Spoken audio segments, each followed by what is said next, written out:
7 करोड़ की बेंटले अचानक मुंबई के मरीन ड्राइव पर रुक गई, जिससे पीछे गाड़ियों की लाइन लग गई और हॉर्न का शोर गूंजने लगा। अरमानी सूट पहने एक अधेड़ उम्र का आदमी गाड़ी से उतरा। उसके पैर कांप रहे थे। जब उसने एक दुबली पतली लड़की को देखा जो है उसके पैर किए जाती से करने के पास को करके काम करती है, अपनी पीठ पर एक छोटे बच्चे को लादे कूड़ेदान से प्लास्टिक की बोतलें उठा रही थीं। उसकी आंखें उस दृश्य पर ऐसे टिक गईं जैसे किसी ने उस पर जादू कर दिया हो। उसका दिल होर होर से धड़कने लगा। उस लड़की में कुछ ऐसा जाना पहचाना सा था कि मुंबई के सबसे शक्तिशाली real estate tycoon Arjun Mehra अपनी नारे नहीं हटा सके। उन्होंने तुरंत अपने ड्राइवर को गाड़ी किनारे करने का इशारा किया, पीछे से आ रही विरोध की आवाज़ों को नारंदार करते हुए। क्या यह आकस्मिक मुलाकात उस नियति का हिस्सा थी जो एक ऐसे सच को सामने लाने वाली थी जिसके बारे में उन्होंने कभी सोचा भी नहीं था? अर्जुन ने गाड़ी से उतरकर अपनी लाखों की हर्मिस्टाई ठीक की। मुंबई की अगस्त की सुबह आग उगल रही थी, लेकिन उन्हें अपने माथे पर आ रहे पसीने की परवाह नहीं थी। उनके दिमाग में बस उस दुबली पतली लड़की की छवि के आरुम करना कराकर बसते लगाता कराकर कावी सा अंता कराए थी, जिसके लंबे बाल करीने से बंधे हुए थे और स्कूल की पुरानी यूनिफॉर्म कई बार धुलने से फीकी पड़ गई थी।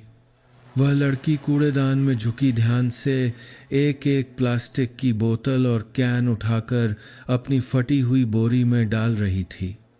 उसकी पीठ पर लगभग 6 साल का एक बच्चा कपड़े की झोली में सो रहा था। उसका सिर अपनी बहन के कंधे पर टिका था। यह दृश्य अर्जुन के सीने पर एक होरदार मुक्के जैसा लगा और उन्हें संतुलन बनाने के लिए अपनी कार का सहारा लेना पड़ा। वह लड़की एक कूड़ेदान से दूसरे कूड़ेदान तक बड़ी कुशलता से जा रही थी। उसे इस बात का बिल्कुल भी अंदाजा नहीं था कि कोई उसे देख रहा है। अर्जुन चुपचाप उसे देखते रहे। यह देखकर उनका दिल दुख से भर गया कि लड़की गर्म फुटपाथ पर नंगे पैर चल रही थी। उसकी पुरानी रबर की चप्पलें बोरी से बंधी हुई थीं। शायद वह उन्हें बहुत जरूरी होने पर ही पहनती थी। वह 12-13 साल से ज़्यादा नहीं होगी, लेकिन उसके चेहरे पर उम्र से पहले आई परिपक्वता ने उन्हें किसी की याद दिला दी। नहीं, यह नहीं हो सकता। उनकी बेटी तो अपनी माँ के साथ ऐशो आराम की जिंदगी जी रही हैं। वह यह कबाड़ उठाने वाली लड़की कैसे हो सकती है? जब लड़की सड़क पार करने के लिए मुड़ी तो अर्जुन चौंक गए। उसके चौड़े माथे के दाहिने कोने पर एक छोटा सा अर्धचंद्राकार निशान था, ठीक वैसा ही निशान जैसा उनकी बेटी माया के 5 साल की उम्र में साइकिल से गिरने पर बना था। यादें बार की तरह उमड़ पड़ी। छोटी माया का रोना, उसके माथे से बहता खून और कैसे वह उसे गोद में उठाकर अस्पताल भागे थे। पापा, मुझे बहुत दर्द हो रहा है। उस नन्ही सी आवाज़ भी उनके कानों में गूंज रही थी। उन्होंने वादा किया था कि वह हमेशा उसकी रक्षा करेंगे, उसे कभी दर्द नहीं होने देंगे। लड़की सड़क पार कर चुकी थी, लेकिन बीच रास्ते में उसे शायद एहसास हुआ कि कोई उसे देख रहा है। वह मुड़ी, उसकी सा लेकिन सतर्क आंखों ने सीधे अर्जुन को देखा, बस एक पल के लिए। लेकिन यह उनके लिए अपनी बेटी माया की बड़ी बड़ी गोल आंखें और लंबी घनी पलकों को पहचानने के लिए काफ़ी था। समय जैसे उसी पल थम गया। बाप बेटी कुछ मीटर की दूरी से एक दूसरे को देख रहे थे, लेकिन यह दूरी 5 साल की जुदाई की खाई जैसी लगाए थे रही थी। लड़की शायद घबरा गई। उसने जल्दी से अपनी पीठ पर बंधी झोली को ठीक किया और तेजी से सड़क के दूसरी ओर चली गई। रुको बेटा। अर्जुन उसके पीछे भागे, लेकिन तेज ट्रैफिक ने उन्हें रोक दिया। वह बेबसी से उस लड़की को एक छोटी सी गली में गायब होते देखते रहे। उनका दिल जोर जोर से धड़क रहा था, दिमाग में हजारों सवाल घूम रहे थे। क्या वह माया थी? लेकिन ये कैसे हो सकता है? प्रिया अपनी बेटी को इतनी गरीबी में कैसे रहने दे सकती है? या ये सिर्फ एक अजीब संयोग था? लेकिन वह निशान, वह आंखें। जब वह अपनी बेंटले के पास वापस आए तो उन्होंने फुटपाथ पर कुछ पड़ा हुआ देखा, एक पुरानी तस्वीर जो शायद उस लड़की की जेब से गिर गई थी। उन्होंने झुककर उसे उठाया और उन्हें जैसे बिजली का झटका लगा। यह उनके परिवार की पुरानी तस्वीर थी जिसमें वह प्रिया 7 साल की माया और मां की गोद में 1 साल का रोहन था। तस्वीर पुरानी और किनारों से फटी हुई थी, लेकिन चारों के चेहरों पर खुशी साफ झलक रही थी।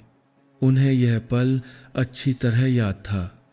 रोहन का पहला जन्मदिन, जब उनका परिवार पूरा था, जब उन्होंने अपनी इच्छाओं और महत्वाकांक्षाओं के लिए सब कुछ धोखा नहीं दिया था। फोन की घंटी बजी जिससे वह वर्तमान में लौट आए। सर, आप कहाँ हैं? सब लोग आधे घंटे से आपका इंतजार कर रहे हैं। यह 500 करोड़ का कॉन्ट्रैक्ट बहुत ज़रूरी है। उनके बाद कॉन्ट्रैक्ट, करोड़ का कॉन्ट्रैक्ट। असिस्टेंट की घबराई हुई आवाज़ आई। अर्जुन ने हाथ में तस्वीर को देखा और फिर उस गली की ओर देखा जहां लड़की गायब हो गई थी। मीटिंग रद्द कर दो, मेरे पास इससे ज़्यादा ज़रूरी काम है, उन्होंने टूटी हुई आवाज़ में कहा। लेकिन सर, मैंने कहा रद्द कर दो, उन्होंने गुस्से में कहा और फ़ोन काट दिया। कई सालों में पहली बार पैसा और कॉन्ट्रैक्ट उनकी प्राथमिकता नहीं थे। उन्हें सच का पता लगाना था। उन्हें जानना था कि क्या वह उनकी बेटी थी, और अगर हाँ तो माया इतनी मुश्किल में क्यों जी रही थी। अर्जुन अपने आलीशान ऑफिस में बैठे थे जहां से पूरा शहर दिखाई देता था, लेकिन उनका मन 5 साल पहले की यादों में खोया हुआ था। परिवार की तस्वीर उनके सामने एक दर्दनाक याद की तरह रखी थी कि उन्होंने क्या खो दिया है। 2019 में जब उनका करियर आसमान छू रहा था, उन्होंने अपनी महत्वाकांक्षाओं और इच्छाओं को अपने विवेक पर हावी होने दिया। तान्या, उनकी युवा और खूबसूरत सेक्रेटरी, मीठी मीठी बातों के साथ ठीक उसी समय उनकी जिंदगी में आई जब प्रिया बच्चों की देखभाल करते करते थक चुकी थी। रोहन उस समय बाती परा दिया, सिर्फ 1 साल का था और रात भर रोता था, जिससे उनकी पत्नी हमेशा नींद की कमी और चिड़चिड़ी रहती थी।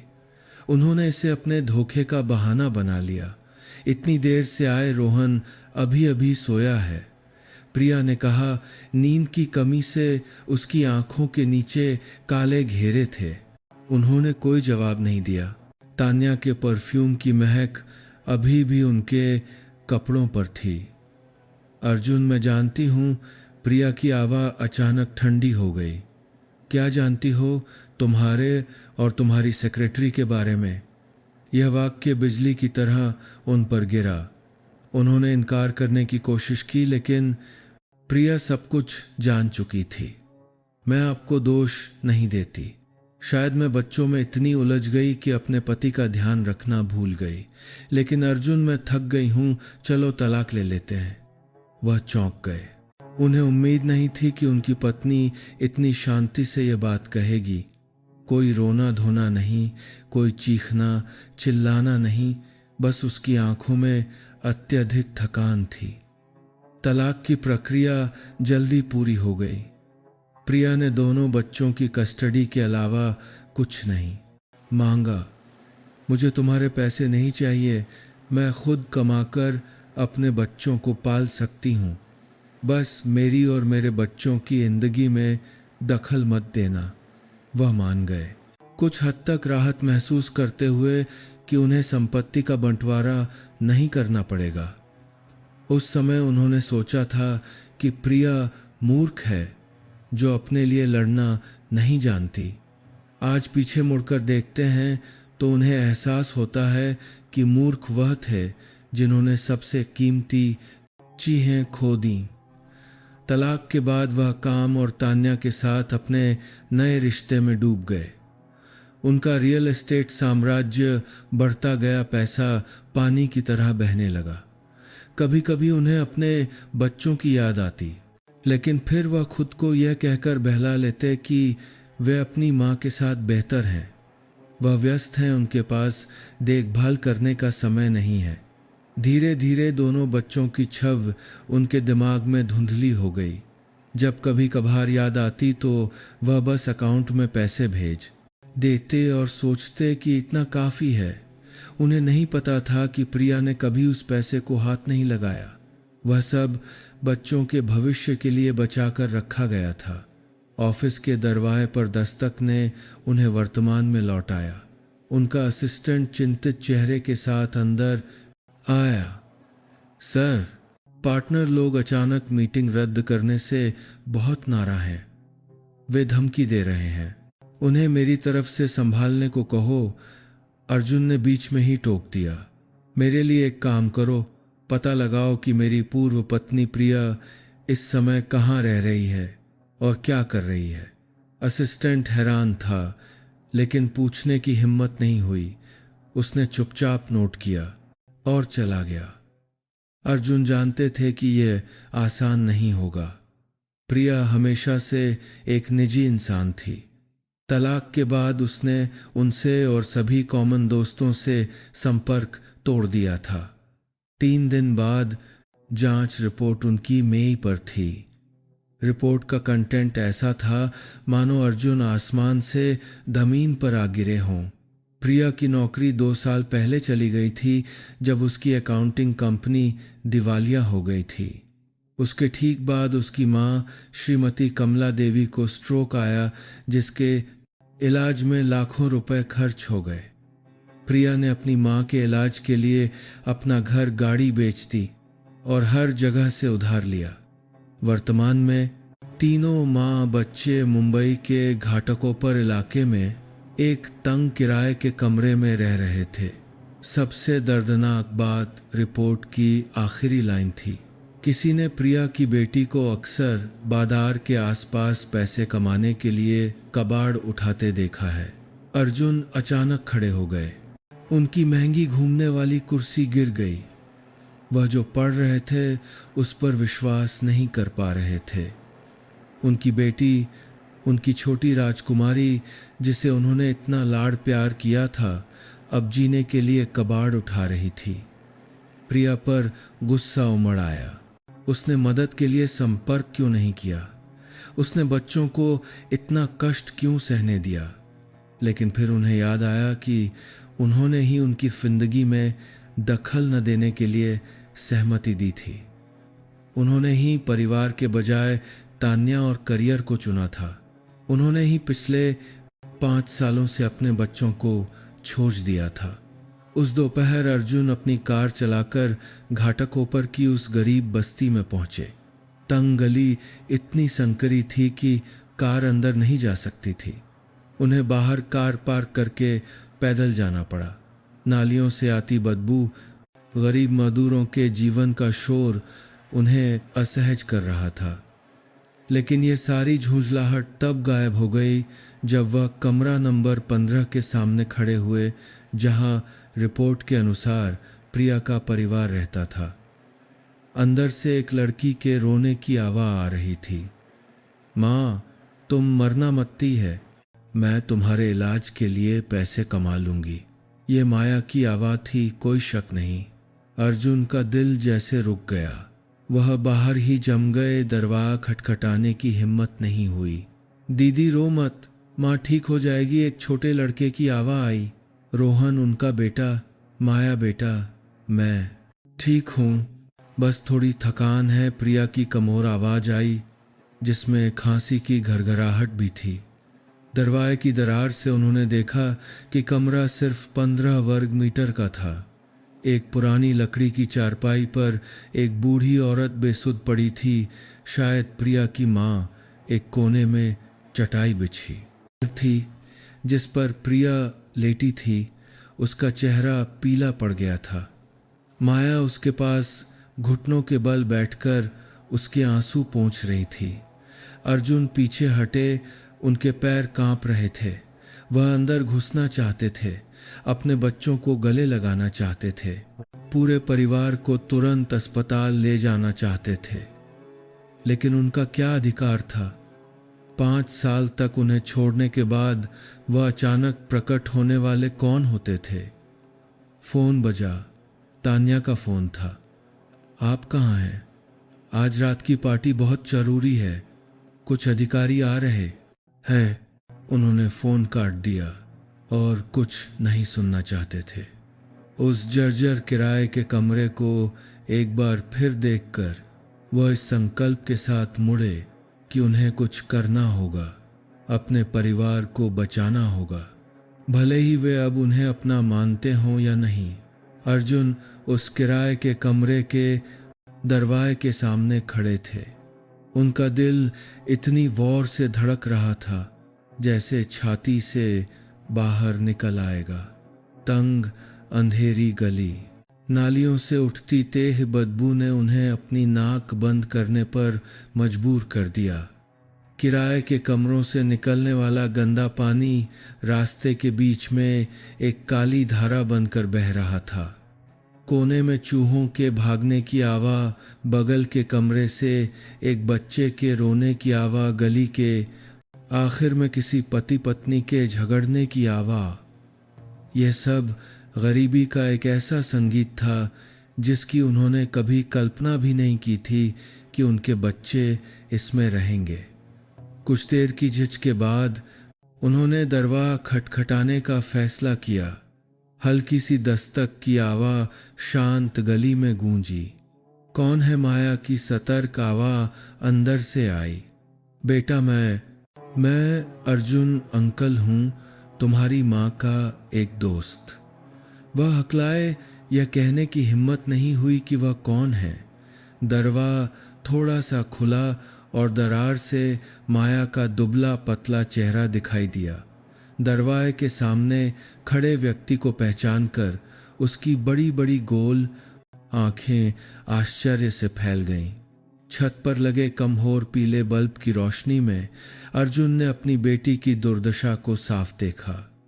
गाल धंसे हुए, आंखों के नीचे काले घेरे होंठ, सूखे और फटे हुए, लंबे समय से कुपोषण के लक्षण। उसकी पुरानी स्कूल की यूनिफॉर्म पर कई पैबंद लगे थे। कॉलर फटा हुआ था। आप हैं। माया वाक्य पूरा नहीं कर पाई, लेकिन उसकी आंखों ने सब कुछ कह दिया। बच्ची ने अपने पिता को पहचान लिया था। क्या मैं अंदर आ सकता हूं? अर्जुन ने विनती की। माया कुछ देर चुपचाप खड़ी रही, जैसे सोच रही हो। उस खामोशी के पल में उन्होंने कमरे के अंदर से सिक्के गिनने की आवाज़ सुनी, धातु के टकराने की खनक भरी उदास आवाज़। दीदी, क्या इन 10 रुपयों से हम दोनों के लिए खाना आ जाएगा? रोहन की आवाज़ आई, मासूम लेकिन चिंता से भरी। आ जाएगा भाई, मैं कल और कबाड़ उठा लूंगी। माया ने थकी हुई आवाज़ में जवाब दिया। वह अर्जुन की ओर मुड़ी, उसकी आंखों में साफ बचाव का भाव था। मेरी माँ को आपकी ज़रूरत नहीं है। 12 साल की उम्र के हिसाब से उसकी कठोर आवाज़ अर्जुन के दिल में चुभ गई। माया, मैं बस, आप मेरे पिता नहीं हैं। मेरे पिता मर चुके हैं, माया ने गुस्से से कहा और दरवाज़ा बंद करने लगी। लेकिन ठीक उसी समय कमरे के अंदर से प्रिया की जोरदार खांसी की आवाज़ आई, साथ में रोहन के रोने की भी। खांसी रुक नहीं रही थी, साथ में घुटन की आवाज़ भी थी, जैसे उल्टी होने वाली हो। माया घबरा कर पीछे मुड़ी, जिससे इतना फासला बन गया कि अर्जुन अंदर का नहारा देख सके। वह खुद को रोक नहीं पाए और कमरे में घुस गए। तंग कमरा उनकी कल्पना से भी बदतर था। 15 वर्ग मीटर में 4 लोगों का परिवार ठूंसा हुआ था। दीवारों पर सीलन थी और छत से फर्श तक पानी के पीले निशान थे।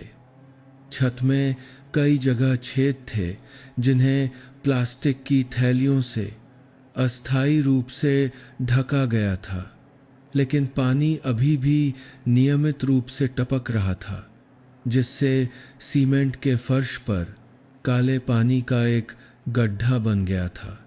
सीलन, दवाइयों और बासी खाने की मिली-जुली एक अजीब गंध थी। कोने में एक छोटा मिट्टी के तेल का स्टोव था जिस पर कुछ पिचके हुए बर्तन रखे थे। बगल में बारिश का पानी इकट्ठा करने के लिए एक ड्रम था, क्योंकि किराए का पैसा बकाया होने के कारण यहाँ अक्सर पानी काट दिया जाता था। प्रिया एक फटी हुई पुरानी चटाई पर लेटी थी। उसका चेहरा कागज की तरह पीला था। सूखे फटे होंठों पर खून के निशान थे। वह लगातार खांस रही थी। हर खांसी के साथ उसका शरीर कांप रहा था और पसीना ऐसे छूट रहा था जैसे नहा लिया हो। उनकी पूर्व सास श्रीमती कमला कमरे के कोने में एक पुरानी लकड़ी की चारपाई पर बेसुध पड़ी थीं। उनके शरीर का दाहिना हिस्सा स्पष्ट रूप से लकवाग्रस्त था। वह शून्य आंखों से चारों ओर देख रही थीं। उनका मुंह ऐसे हिल रहा था जैसे कुछ कहना चाहती हों, लेकिन आवाज़ नहीं निकल रही थी। छाह की हा, छास का कारना कर, सारा का कारना कर, सारा कर कारना कर कर। थोड़ा साल का रोहन एक फटे हुए तौलिए से अपनी माँ का पसीना पोंछने की कोशिश कर रहा था। उसके छोटे छोटे हाथ कांप रहे थे। आंसू उसके दुबले पतले गालों पर बह रहे थे। माँ, अब और मत खांसो, मुझे डर लग रहा है। वह सिसक रहा था। प्रिया, वह खुद को रोक नहीं पाए और कमरे में घुस गए। उनके पैर कुछ तिलचट्टों पर पड़े जो इधर उधर भाग रहे थे, लेकिन उन्हें कोई परवाह नहीं थी। प्रिया ने आंखें खोलीं। उन्हें देखकर वह उतनी हैरान नहीं हुई जितनी उन्होंने सोचा था। उसकी आंखों में उन्होंने भाग्य को शांति से स्वीकार करने का भाव देखा जो दिल दहला देने वाला था। अर्जुन, तुम यहाँ क्या कर रहे हो? उसकी आवाज़ कमजोर थी, हर शब्द जैसे बुझने वाला हो। तुम्हारी ये हालत कैसे हो गई? वह चटाई के पास घुटनों के बल बैठ गए। कांपते हाथों से उस महिला के गर्म माथे को छुआ जो कभी उनकी पत्नी थी।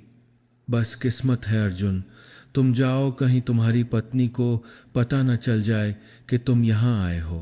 प्रिया ने मुस्कुराने की कोशिश की, लेकिन खांसी का एक और दौरा आ गया। खून ताहे लाल खून की बूंदें रूमाल पर गिरी। रोहन के हाथ में फटे हुए रूमाल को लाल कर दिया। माँ, माया घबराकर दौड़ी, जल्दी से दूसरा रूमाल लेकर माँ का खून पोंछने लगी। वह यह काम इतनी कुशलता से कर रही थी जैसे सैकड़ों बार कर चुकी हो। दीदी, माँ को फिर से खून आया। रोहन सिसकते हुए रोने लगा, अपनी बहन के पैर से कसकर लिपट गया। माया ने अपने भाई को गले लगाया, उसे थपथपाते हुए कहा, कुछ नहीं होगा माँ, ठीक हो जाएगी। लेकिन उसकी आवाज़ में कोई विश्वास नहीं था। अर्जुन जैसे सुध बुद्ध खो बैठे थे। मैं तुम्हें अस्पताल ले जा रहा हूँ। तुम्हें हुआ क्या है? फेफड़ों का कैंसर, आखिरी स्टेज, माया ने ठंडेपन से कहा, जैसे मौसम के बारे में बात कर रही हो। डॉक्टर ने कहा कि माँ के पास बस 2-3 महीने हैं, लेकिन वह इलाज नहीं करवाना चाहती। कहती हैं कि पैसे नानी के इलाज के लिए बचाने हैं। वह अपनी बेटी को देखकर दंग रह गए। वह सिर्फ 12 साल की थी, लेकिन अपनी माँ की मौत के बारे में ऐसे बात कर रही थी जैसे यह एक स्पष्ट सच्चाई हो जिसे उसने बहुत पहले स्वीकार कर लिया हो। तुम्हें यह सब कैसे पता? उन्होंने रुंधे गले से पूछा। माया फीकी हंसी हंसी क्योंकि मैं माँ के साथ डॉक्टर की बात सुनने गई थी। माँ नहीं चाहती थी कि मुझे पता चले, लेकिन मैं अब बच्ची नहीं हूँ। यह वाक्य उनके दिल में चाकू की तरह चुभ गया। जिस बेटी को रेशम में रहना चाहिए था, जिसे अपनी पढ़ाई और दोस्तों की चिंता करनी चाहिए थी, उसे अब इतनी जल्दी अपनी माँ की मौत का सामना करना पड़ रहा था। अर्जुन बेटा, श्रीमती कमला अचानक बोली। उनकी आवाज़ कमजोर लेकिन साफ थी। मैंने तुम्हें पहचान लिया। तुम यहाँ क्या करने आए हो? हर शब्द में जैसे उनकी पूरी ताकत लग रही थी, लेकिन वह फिर भी बोलने की कोशिश कर रही थी। अर्जुन चारपाई के पास गए, सिर झुकाकर बोले, मुझे माफ़ कर दीजिए माँ, मैं बहुत देर से आया। देर आए दुरुस्त आए, उन्होंने हांफते हुए कहा। प्रिया ने बहुत दुख झेले हैं, ये बच्चे बेचारे। उनकी आंखों के कोनों से आंसू बहने लगे, लेकिन वह उन्हें पोंछने के लिए अपना हाथ नहीं उठा पा रही थी। नानी आप मत बोलिए, आपको तकलीफ होगी। माया दौड़कर अपनी नानी के आंसू पोंछने लगी। उस बच्ची के कोमल देखभाल करने वाले हाव भाव ने अर्जुन को और भी दुखी कर दिया। इस बच्ची को 12 साल की उम्र में बहुत कुछ करना पड़ रहा था जो उसकी उम्र का काम नहीं था। माया बेटा, माँ और भाई का ध्यान रखती है। मुझे तुम पर बहुत गर्व है, श्रीमती कमला ने फुसफुसाते हुए कहा।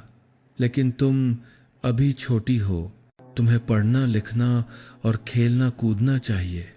अर्जुन ने और इंतजार नहीं किया। उन्होंने प्रिया के कमजोर विरोध के बावजूद उसे अपनी गोद में उठा लिया। ये क्या कर रहे हो? मुझे नीचे उतारो। नहीं, हम तुरंत अस्पताल जा रहे हैं। उन्होंने फैसला सुनाया। उनकी आवाज़ में कोई बहस की गुंजाइश नहीं थी। माया और रोहन घबराकर पीछे भागे। नानी घर पर अकेली कैसे रहेंगी? पड़ोसी देख लेंगे। माया ने संक्षिप्त उत्तर दिया। वह बगल के कमरे का दरवाज़ा खटखटाने भागी। शांति आंटी, मेरी माँ को तुरंत अस्पताल ले जाना है। आप प्लीज़ नानी का ध्यान रखेंगी। एक अधेड़ उम्र की महिला बाहर निकली। उसके बाल गीले थे, जैसे अभी अभी नहा कर आई हो। हे भगवान, प्रिया की तबीयत फिर खराब हो गई। बेचारे माँ बच्चे, उन्होंने आह भरी। आप चिंता मत कीजिए, मैं नानी का ध्यान रखूंगी। मैं कुछ दिनों से देख रही थी कि प्रिया बहुत खांस रही है। जल्दी अस्पताल क्यों नहीं गए? जी माँ नहीं चाहती थी। माया ने सिर झुका लिया। शांति आंटी ने अर्जुन को शक की निगाह से देखा। आप कौन हैं जो प्रिया को गोद में उठाए हुए हैं? जी वह। माया हिचकिचाई। मैं इनका रिश्तेदार हूँ, अर्जुन ने जल्दी से जवाब दिया और प्रिया को लेकर कार की ओर भागे। अस्पताल के रास्ते में प्रिया अर्जुन की गोद में लेटी थी। उसकी सांसें धीमी हो रही थीं। माया रोहन को गले लगाकर पिछली सीट पर दुबकी बैठी थी। छोटा लड़का अभी भी सिसक रहा था। दीदी, क्या माँ मर जाएगी? नहीं माँ, ठीक हो जाएगी, माया ने उसे दिलासा दिया, लेकिन वह खुद भी कांप रही थी। याद है, माँ ने कहा था कि हमें माबूत रहना है। तुम लड़के हो, तुम्हें बहादुर बनना होगा। लेकिन मुझे डर लग रहा है। मैं नहीं चाहता कि माँ भी परसों वाली कमला आंटी की तरह मर जाए। रोहन सिसकने लगा। अर्जुन चौंक गए। कौन कमला आंटी? परसों मर गई कमला आंटी गली के आखिर वाले कमरे में रहती थीं। माया ने समझाया जब उसने देखा कि वह पीछे मुड़कर देख रहे हैं। उन्हें भी कैंसर था, पिछले हफ्ते मर गईं। माँ तो उनके यहाँ अगरबत्ती जलाने भी गई थी। बच्ची की आवाज़ इतनी शांत थी जैसे वह कोई रोमर्रा की बात बता रही हो। गरीबी में रहते हुए, मौत को अक्सर देखते हुए ये बच्चे दर्द के प्रति कठोर हो गए थे। लेकिन माया की आंखों की गहराई में उन्होंने अभी भी डर देखा। डर कि उसकी माँ भी कमला आंटी की तरह चली जाएगी और दोनों भाई बहन अनाथ रह जाएंगे। मुंबई के सबसे बड़े निजी अस्पताल में डॉक्टरों ने तुरंत मरी को भर्ती कर लिया। प्रिया को सीधे इमरजेंसी रूम में ले जाया गया। अर्जुन ने प्रक्रिया पूरी की और खर्च की परवाह किए बिना सबसे अच्छे इलाज का अनुरोध किया। मेडिकल स्टाफ ने उन्हें अजीब नज़रों से देखा जब उन्होंने एक अमीर सजे धजे आदमी को दो फटेहाल बच्चों के साथ देखा। माया ने उन नज़रों को महसूस किया और अपना सिर नीचे झुका लिया। रोहन अपनी बहन से कसकर लिपटा हुआ था, डरी हुई नज़रों से चारों ओर देख रहा था। भूख लगी है? अर्जुन ने पूछा जब उन्होंने देखा कि रोहन अपना पेट पकड़े हुए है। लड़के ने अपनी बहन को देखा जैसे इजाज़त मांग रहा हो। माया ने सिर हिला दिया, नहीं, हमें भूख नहीं है। लेकिन ठीक उसी समय रोहन के पेट से गुड़गुड़ की आवाज़ आई। वह शर्मा गया और सिर झुका लिया। मैं तुम लोगों के लिए कुछ खाने को लाता हूँ। अर्जुन उठे लेकिन माया ने उन्हें रोक लिया। मत लाइए, हमें आदत है, हमने सुबह पेट भर खाया था। सुबह क्या खाया था? उन्होंने पूछा। माया चुप रही, लेकिन रोहन ने ईमानदारी से कहा, ठंडे चावल और नमक, लेकिन बहुत स्वादिष्ट थे। दीदी ने मुझे ज़्यादा दिया। अर्जुन ने अपना चेहरा फेर लिया। वह नहीं चाहते थे कि उनके बच्चे उनके आंसू देखें। ठंडे चावल और नमक, ये उनके बच्चों का खाना था। उन्हें वे शानदार पार्टियां याद आईं जिनमें वह अक्सर शामिल होते थे। वे महंगे व्यंजन जो बर्बाद हो जाते थे, जबकि उनके बच्चे नमक के साथ चावल खा रहे थे। मैं खाना लेने जा रहा हूँ। ये कोई भीख या एहसान नहीं है, ये एक पिता की जिम्मेदारी है। उन्होंने कठोरता से कहा और चले गए। माया को विरोध करने का मौका नहीं दिया। जब वह खाने की ट्रे के साथ वापस आए तो दोनों भाई बहन कुर्सी पर एक दूसरे से टिककर बैठे थे। माया ने रोहन को अपनी गोद में ले रखा था। धीरे धीरे एक जानी पहचानी लोरी गा रही थी, वही लोरी जो प्रिया अपने बच्चों को सुलाने के लिए गाती थी। चंदा मामा दूर के पुए पकाए बूर के उस बच्ची की साह लेकिन उदासी से भरी आवाज़ ने आसपास के कई लोगों को मुड़कर देखने पर मजबूर कर दिया। रोहन अपनी बहन की गोद में सो गया था। उसके गालों पर आंसुओं के निशान अभी सूखे नहीं थे। खा लो, अर्जुन ने खाने की ट्रे नीचे रखी। माया ने गर्म खुशबूदार व्यंजनों को देखा। बच्ची ने अपना थूक निगला लेकिन फिर भी सिर हिला दिया। मुझे भूख नहीं है। माया, इद मत करो, तुम्हें माँ और भाई की देखभाल के लिए ताकत चाहिए, उन्होंने गंभीरता से कहा। माया ने उनकी ओर देखा। उसकी आंखों में उस इंसान की थकान झलक रही थी जो बहुत लंबे समय से खुद को महबूत बनाए हुए था। आप नहीं समझेंगे, पिछले 5 सालों से मेरी माँ ने सब कुछ खुद संभाला है। अब आप आए हैं और फिर चले जाएंगे, हमें फिर से अकेले रहने की आदत डालनी होगी। मैं ऐसा नहीं चाहती। यह वाक्य अर्जुन के चेहरे पर एक तमाचे की तरह था। उनकी बेटी ने उम्मीद न करना, भरोसा न करना सीख लिया था ताकि उसे निराशा न हो। यह एक कठोर सबक था जो जिंदगी ने एक 12 साल की बच्ची को सिखाया था। मैं वादा करता हूँ, मैं अब कहीं नहीं जाऊंगा, उन्होंने रूंधे गले से कहा। माया फीकी हंसी। माँ कहती हैं कि मर्दों के वादे आसमान के बादलों की तरह होते हैं, दिखते तो हैं पर पकड़े नहीं जा सकते। यह कहकर बच्ची ने खाने का डिब्बा उठाया। फ्राइड चिकन का बड़ा हिस्सा रोहन के जागने पर उसके लिए अलग रख दिया। 2 घंटे जो एक सदी की तरह लंबे लग रहे थे के बाद डॉक्टर एक भारी चेहरे के साथ बाहर आए। मरी की हालत बहुत गंभीर है। कैंसर फेफड़ों, लिवर और हड्डियों में फैल चुका है। सच कहूँ तो हम सिर्फ दर्द कम करने का इलाज कर सकते हैं। समय मैना के लाज हुआ, मरी के लाज बाद, मरी का अटला, मरी का। शायद वह बच्चों को देखकर हिचकिचाए। कितना? अर्जुन ने सूखी आवाज में पूछा। 2 से 3 महीने अगर किस्मत अच्छी रही तो। यह वाक्य उनके सिर पर हथौड़े की तरह लगा। माया अभी भी चुप बैठी थी, जैसे उसे पहले से ही नतीजा पता हो। उसने यह निदान जिला अस्पताल के बाता हो डॉक्टर से सुन लिया था। रोहन कुछ नहीं समझा, बस अपनी बहन का हाथ कसकर पकड़ लिया। क्या कोई और तरीका नहीं है? चाहे कितना भी खर्च हो, अर्जुन ने लगभग गिड़गिड़ाते हुए कहा। डॉक्टर ने सिर हिला दिया। आप रिश्तेदार हैं, मैं आपकी भावनाओं को समझता हूँ, लेकिन मेडिकल साइंस की अपनी सीमाएं हैं। अगर पहले पता चलता तो शायद, लेकिन अब बहुत देर हो चुकी है। देर क्यों हुई? तुम लोग जल्दी अस्पताल क्यों नहीं आए? वह माया की ओर मुड़े, लगभग चिल्लाते हुए। बच्ची ने सिर झुका लिया। क्योंकि पैसे नहीं थे। माँ कहती थी कि पैसे नानी के इलाज के लिए बचाने हैं, और माँ कहती थी कि ये तो किस्मत है।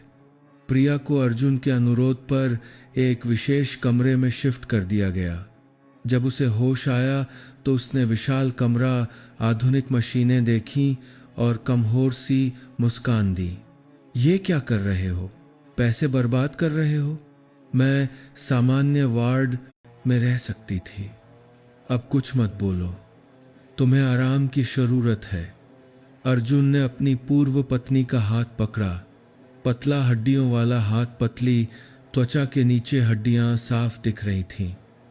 जानते हो, मैंने एक सपना देखा था, प्रिया ने फुसफुसाते हुए कहा। क्या सपना?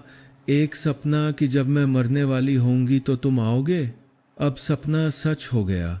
वह हंसी, आंसू उसके गालों पर लुढ़क गए। ऐसा मत कहो, तुम ठीक हो जाओगी। अर्जुन का गला भर आया। अर्जुन, मुझे मरने से डर नहीं लगता, मुझे बस इनका असाध्य हमला का सकना, दोनों बच्चों की चिंता है। प्रिया ने माया की ओर देखा जो रोहन को दूध पिला रही थी। माया सिर्फ 12 साल की है, उसे बहुत ज्यादा बोझ उठाना पड़ा। उसने स्कूल छोड़कर कबाड़ उठाना, बर्तन धोना शुरू कर दिया। एक दिन वह भूखी रहने के कारण बेहोश हो गई थी ताकि मैं खा सकूं। मैं बेबसी से अपनी बेटी को दुख सहते देखती रही और कुछ नहीं कर सकी। तुमने मुझसे संपर्क क्यों नहीं किया? संपर्क करके क्या कहती? पैसे मांगती मुझ में अभी भी थोड़ी सत बाकी है। इसके अलावा तुम्हारी नई पत्नी है, नया बच्चा है। मैं तुम्हारी खुशी को बर्बाद नहीं करना चाहती थी। कैसी खुशी जब मेरे बच्चे दुख झेल रहे हों? अर्जुन लगभग चिल्लाए। मेरे बच्चे तुम्हारे भी बच्चे हैं, तुम भूल गई? प्रिया ने सिर हिलाया। 5 साल हो गए क्या? तुम एक बार भी बच्चों से मिलने आए? फोन करके हालचाल पूछा? बच्चों के लिए तो तुम मर चुके हो। माया तुम्हारे जन्मदिन पर तुम्हारा इंतजार करती थी, आधी रात तक इंतजार करती रही और फिर रोई। उस दिन के बाद उसने कभी तुम्हारा फिक्र नहीं किया। हर शब्द अर्जुन के दिल में चाकू की तरह चुभ रहा था। क्या उन्होंने अपने बच्चों को इतना गहरा जख्म दिया था? अस्पताल के कमरे के दरवाजे पर कदमों की आहट हुई। तान्या 7 महीने के गर्भ के साथ प्रकट हुई। उसका चेहरा गुस्से से भरा था।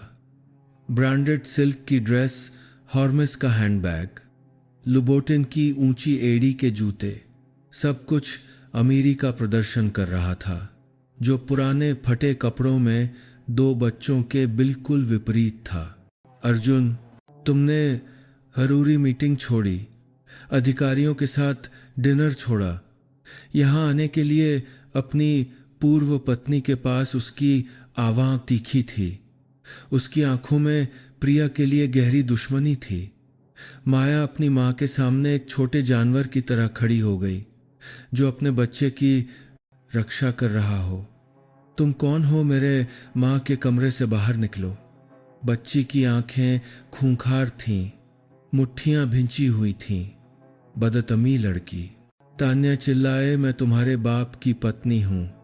तुम्हारा बाप मुझे गर्भवती अवस्था में छोड़कर तुम लोगों के पास भाग आया। तुम उनकी पत्नी नहीं हो, तुम सिर्फ दूसरों के परिवार की खुशी बर्बाद करने वाली हो। माया ने वापस चिल्लाया। उसकी आंखों में गुस्सा चमक रहा था। अर्जुन ने जल्दी से दोनों के बीच आकर उन्हें रोका। तान्या, तुम पहले घर जाओ, मैं बाद में समझाता हूं। समझाओगे? तुम अपनी 7 महीने की गर्भवती पत्नी को छोड़कर अपनी पूर्व पत्नी की देखभाल कर रहे हो। तुम मर्द भी हो। तान्या चीखी। उसकी तीखी आवाज पूरे कॉरिडोर में गूंज गई। यह मत भूलो कि तुम्हारी संपत्ति का आधा हिस्सा मेरा है। मैंने पैसा लगाया है, मैंने तुम्हारे साथ मेहनत की है। ले लो, अर्जुन ने थके हुए कहा। मुझे अब कोई परवाह नहीं है। तुम सच कह रहे हो? तान्या दंग रह गई। उसने अस्पताल के कमरे में चारों ओर देखा। बिस्तर पर कमहोर प्रिया को, फटेहाल 2 बच्चों को, और फिर समझ गई।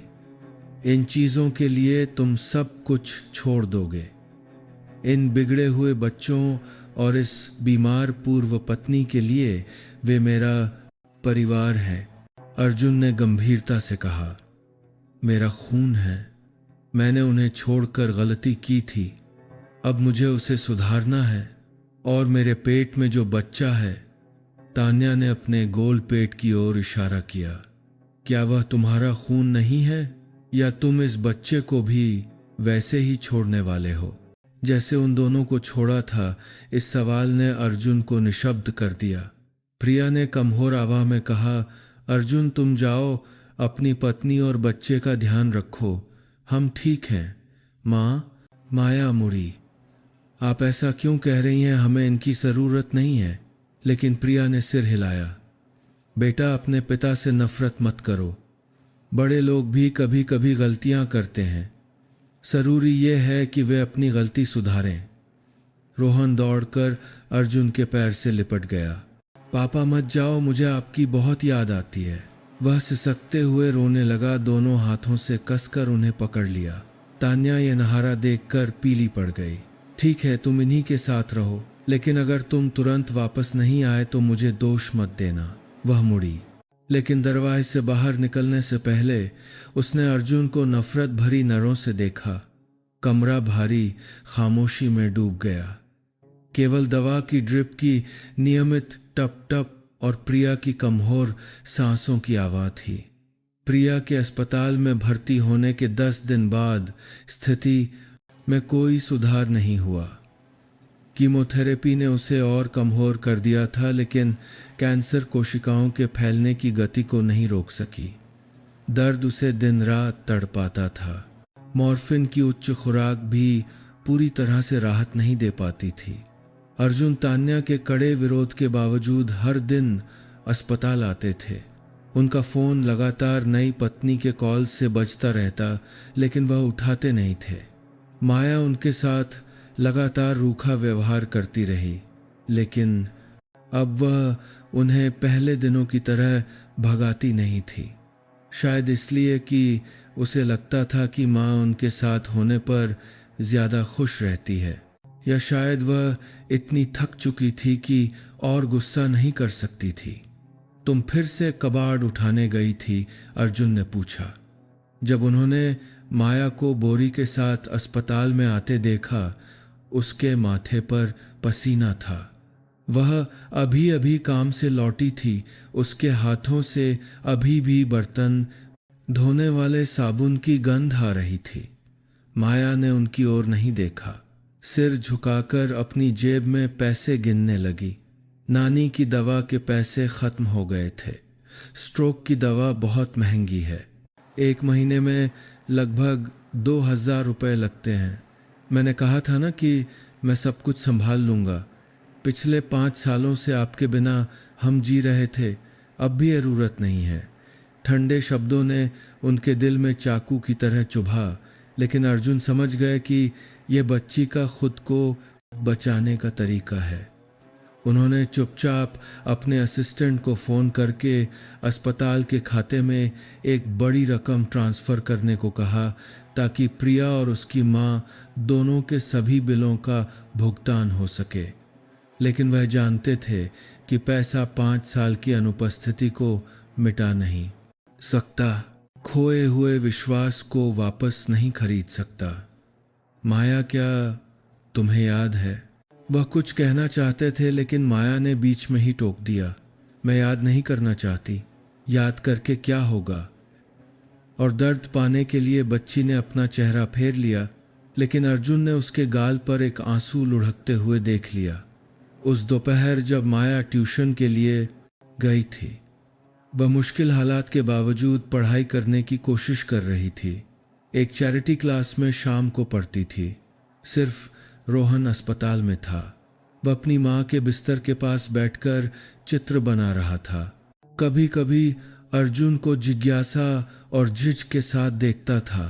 क्या बना रहे हो? उन्होंने पास में कुर्सी खींचकर बैठने की कोशिश की। रोहन ने अपनी ड्राइंग बुक छिपा ली। कुछ देर झिझकने के बाद उसने उसे दिखाया। 4 लोगों का एक परिवार, 2 बड़े और 2 छोटे, एक घर के सामने हाथ पकड़े खड़े थे। बच्चों जैसी टेढ़ी मेढ़ी रेखाएं थीं, लेकिन भावनाओं से भरपूर। ये माँ है, ये माया दीदी है, ये मैं हूँ, और ये लड़का हिचकिचाया। उसकी उंगली सबसे ऊंचे बनाए गए आदमी के चित्र पर थी। ये पापा हैं, है ना? अर्जुन ने रुंधे गले से पूछा। रोहन ने सिर हिलाया और फिर अचानक फूट फूट कर रोने लगा। मुझे पापा की बहुत याद आती है। पहले पापा मुझे अपनी पीठ पर घुमाते थे। पापा ने मुझे फुटबॉल खेलना भी सिखाया था, लेकिन माँ कहती थी कि पापा बहुत दूर काम करने गए हैं। उन्होंने अपने बेटे को गले लगा लिया। आंसू बहने लगे। मुझे माफ़ कर दो, मुझे माफ़ कर दो बेटा। पापा, अब मत जाना। मुझे बहुत डर लगता है। डर लगता है कि माँ भी पापा की तरह चली जाएगी। लड़का उनकी गोद में सिसकता रहा। प्रिया चुपचाप लेटी बाप बेटे के मिलन को देख रही थी। आंसू उसके गालों पर लुढ़क रहे थे। वह कुछ कहना चाहती थी, लेकिन दर्द की एक लहर ने उसे अपने होंठ काटने पर मजबूर कर दिया, ताकि वह कराह न सके। ठीक उसी समय अस्पताल के कमरे का दरवाज़ा होर से खुला। तान्या 2 बड़े बॉडीगार्ड और एक अधेड़ उम्र के सूट पहने आदमी के साथ प्रकट हुई, जो उसका वकील था। बहुत हो गया अर्जुन मेहरा, तुम्हें अभी चुनना होगा। या तो अपनी पत्नी और बच्चे के पास वापस चलो, या तलाक के कागजों पर साइन करो। वह होर से चिल्लाई। उसका चेहरा गुस्से से लाल था। 7 महीने का गर्भ उसे चलने में मुश्किल कर रहा था, लेकिन गुस्सा जैसे उसे ताकत दे रहा था। तुम गर्भवती पत्नी को छोड़कर पूर्व पत्नी की देखभाल कर रहे हो। तुम मर्द भी हो। अर्जुन उसे एक शांत जगह पर ले गए। तान्या, शांत हो जाओ। मुझे कुछ समय दो। जब वह मर जाएगी तब तुम मेरे पास लौटोगे। तान्या ने ठंडी आवाज़ में बीच में ही टोक दिया। क्या तुमने मुझे बेवकूफ़ समझा है?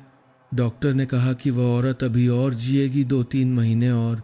मैं इतना इंतज़ार नहीं कर सकती। तुम ये क्या कह रही हो? अर्जुन को अपने कानों पर विश्वास नहीं हुआ। ये मत भूलो कि अगर तलाक हुआ तो मैं आधी संपत्ति ले लूँगी। कंपनी, घर, सब कुछ। 500 करोड़। अर्जुन, ले लो। अर्जुन ने थके हुए कहा। मुझे अब कोई परवाह नहीं है। तान्या दंग रह गई। उसे उम्मीद नहीं थी कि वह इतनी आसानी से संपत्ति छोड़ देंगे। तुम सच कह रहे हो? इन बिगड़े हुए बच्चों और इस बीमार पूर्व पत्नी के लिए तुम सब कुछ छोड़ दोगे? वे मेरा परिवार हैं, मेरा खून है, और मेरे पेट में जो बच्चा है वह तुम्हारा खून नहीं है। उसने अपने पेट की ओर इशारा किया। या तुम इस बच्चे को भी वैसे ही छोड़ने वाले हो जैसे उन दोनों को छोड़ा था? इस सवाल ने अर्जुन को निशब्द कर दिया। हाँ, वह गलती नहीं दोहरा सकते। वह एक और बच्चे को बिना पिता के बड़ा नहीं होने दे सकते। लेकिन जब उन्होंने अस्पताल के कमरे में देखा रोहन को अपनी माँ के आंसू पोंछते हुए, माया के हाथ पर लंबे कट का निशान देखा। बच्ची ने पैसे के लिए अपने बाल कटवाकर बेचे थे और खून भी दिया था। वह जानते थे कि उन्हें चुनना होगा। वकील साहब, तलाक के कागजात तैयार कीजिए, तान्या ने आदेश दिया। मैं आज ही यह सब खत्म करना चाहती हूँ। वकील ने पहले से तैयार कागजों का एक बंडल निकाला। मुझे इस स्थिति का अंदाजा था, इसलिए मैंने पहले ही तैयार कर लिया था। मिस्टर मेहरा को बस साइन करना है। अर्जुन ने सरसरी तौर पर पढ़ा। संपत्ति का आधा आधा बंटवारा। जन्म के बाद बच्चे की कस्टडी तान्या को मिलेगी। उन्हें हर साल 10 करोड़ का गुनारा भत्ता देना होगा। 10 करोड़ हर साल। वह फीकी हंसी हंसे। बस इतना ही ताना मत मारो, तान्या ने गुस्से से कहा। मैं इससे ज्यादा की हकदार हूं, लेकिन मैं नहीं चाहती कि मेरा बच्चा यह जानकर बड़ा हो कि उसका बाप अपनी पत्नी और बच्चों को छोड़ने वाला था। अर्जुन ने और कुछ नहीं कहा। तलाक के कागजों पर साइन कर दिए। उनका हाथ उतना नहीं कांपा जितना उन्होंने सोचा था। इसके विपरीत उन्हें एक अजीब सी राहत महसूस हुई। हो गया, अब तुम जा सकती हो।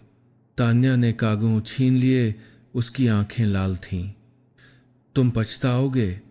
जब ये सब मर जाएंगे तब तुम्हें एहसास होगा कि तुमने उनके लिए सब कुछ खो दिया।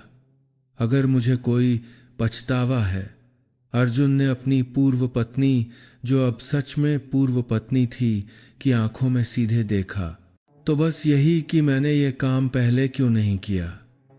तान्या गुस्से में चली गई, लेकिन दरवाजे की दहली पर लड़खड़ा गई। उसके पेट में दर्द की एक लहर उठी जिससे उसे रुकना पड़ा। उसका चेहरा सिकुड़ गया। क्या हुआ? अर्जुन ने सहज रूप से उसे सहारा दिया। दिखावा मत करो। तान्या ने उनका हाथ झटक दिया, लेकिन फिर दर्द से चिल्ला उठी। मेरे पेट में बहुत दर्द हो रहा है। उसके पैरों से खून बहने लगा। इमरजेंसी, कोई डॉक्टर को बुलाओ, अर्जुन चिल्लाए। नर्सों ने जल्दी से तान्या को प्रसूति इमरजेंसी रूम में पहुंचाया। डॉक्टर तनावपूर्ण चेहरे के साथ अंदर बाहर दौड़ रहे थे। अर्जुन कॉरिडोर में खड़े थे। उनका दिल आग की तरह जल रहा था। तलाक के बावजूद वह अभी भी उनके बच्चे की माँ थी। पापा, माया अचानक उनके बगल में आकर खड़ी हो गई। वह कैसी हैं? अर्जुन हैरान थे कि उनकी बेटी ने उन्हें इतनी सहजता से पापा कहा। पता नहीं, लगता है वह जन्म देने वाली है। और आप और वह? माया ने उनकी ओर देखा। क्या आप उससे प्यार करते हैं? इस अप्रत्याशित सवाल ने अर्जुन को रोक दिया। क्या वह अपने होने वाले बच्चे से प्यार करते थे? मैं नहीं जानता माया। मैं बस इतना जानता हूं कि मैंने तुम्हें और रोहन को छोड़कर गलती की। मैं वह गलती दोहराना नहीं चाहता। माया ने सिर हिलाया। उसके चेहरे पर परिपक्वता साफ झलक रही थी। मैं समझती हूँ, आखिर वह मेरा भाई या बहन है। अगर तुम्हें काम जारा कर तुम्हें बाहर तुम्हारा तुम्हें उसके बाद की तरफ समझ था, मैं आपकी मदद करूंगी उसकी देखभाल करने में। अपनी बेटी की दयालुता ने अर्जुन को भावुक कर दिया। इतना सब कुछ सहने के बाद भी माया अपने सौतेले भाई बहन को प्यार करने के लिए तैयार थी। 2 घंटे बाद डॉक्टर बाहर आए। मरी ने 32वें हफ्ते में समय से पहले जन्म दिया है। माँ और बच्चा दोनों सुरक्षित हैं, लेकिन बच्चे को इनक्यूबेटर में रखना होगा। एक लड़की है, 8 किलो की। अर्जुन ने राहत की सांस ली। क्या मैं मिल सकता हूँ श्रीमती तान्या आपसे? नहीं मिलना चाहती, डॉक्टर ने सिर हिलाया। उन्होंने कहा कि उनके नए पति सब कुछ संभाल लेंगे। नए पति अर्जुन चौंक गए तो तान्या का कोई और था, शायद बहुत पहले से। यही कारण था कि वह इतनी जल्दी तलाक चाहती थी। उस रात अर्जुन प्रिया के बिस्तर के पास जागते रहे। उनकी पूर्व पत्नी चैन से नहीं सो पा रही थी।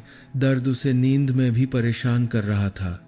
अस्पताल की मनोचिकित्सक, एक दयालु अधेड़ उम्र की महिला, उनसे मिलने आई। मिस्टर मेहरा, क्या मैं आपसे कुछ मिनट बात कर सकती हूँ? वह उनके बगल में बैठ गईं। मैंने आपके परिवार को देखा है। दोनों बच्चे गहरे मानसिक आघात से गुजर रहे हैं।